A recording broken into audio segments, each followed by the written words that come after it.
Wouldn't it be cool if there was a tool in Fusion that lets you match a face to a complex surface? There is one. It's helpful and quirky. Let's take a look at it. In Fusion, there's a tool under Modify called Replace Face. What it does is it lets you solve a target face between a plane, a non-planar or curved surface. It can be solid face, it can be surfaces, or it can be your original work planes. So if I came in and started sketching and did a spline, I'm going to create a somewhat complex surface. I'll hit enter on the keyboard, and then I'm gonna hit S and search for extrude. I'm gonna find the orange extrude. That's the surface extrude. You can find that on your surface toolbar. I'm gonna make sure that it fully encompasses your model. That's one requirement. So let's just test it real quick. If I do it a little short here, Fusion's not gonna like it because the faces won't be able to terminate on something or extend into something. So if we look for replace face under the search menu, select this top face and choose this surface body as our target, it's not going to like it. It gives us an error. Coming back in, extending the surface, now trying the replace face, it should solve just fine. We solve from that flat face to this surface, click OK, hide the body, and now we have this curved shape. Pretty cool.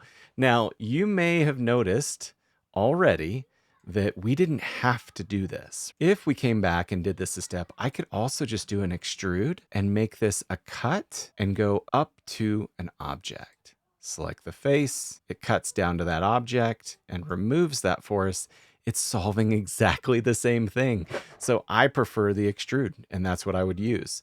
The one area that I think I would try to use this command is in this example. When I have a surface body that both we need to extend to hit and trim away material all in one command, this is where the replace face does shine. So if I go to replace face, I select this top face, select the surface, and solve, it's going to both trim and extend all in one command. That's pretty slick. Now, here's an important warning for you, and this is why I'm not a big fan of this tool. You can see I have a somewhat complex model. We've got some fillets here, just some planar surfaces. It's not that hard, but I've created a complex curve that I want to match the body to. When I add the replace face, what I get is a trim, and it modifies the underlying geometry.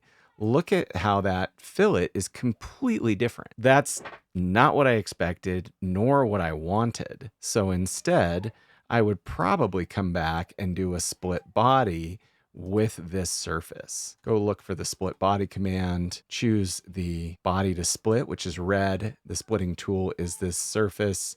Click OK. It trims it away. And now if I delete that body or hide it, it solves. And it's solving in the way I would expect, especially with these fillets that are already there. So hey, definitely a question for the community. If you found some cool examples where this solves a problem for you and you want to share it, I'd love to share that with the community. So email that over to me at tyler@techanespresso.com. Shoot me a video, shoot me an example file, whatever you got. Happy to pass that along to the community if you've got some good ideas. And that is the replace face. We're working our way through the entire library of Fusion tools and features. I'll see you guys tomorrow.